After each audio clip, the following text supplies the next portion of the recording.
Rövşən, axır vaxtlar bu sosial şəbəkədə trend olan pingvin videosunu gördüm.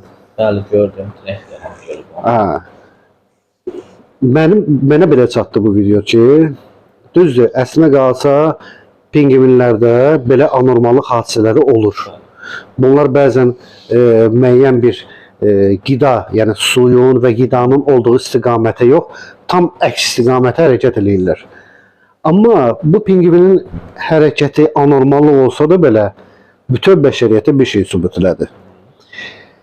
Əgər beynində hər hansısa bir məqsədin, ürəyində hər hansısa bir məqsədin, niyyətin varsa, bəzən o sürü ideologiyasından, sürü düşüncəsindən çıxmalısan ki, öz məqsədinə çatasan. Bəlkə də sonu bir pis bitdi.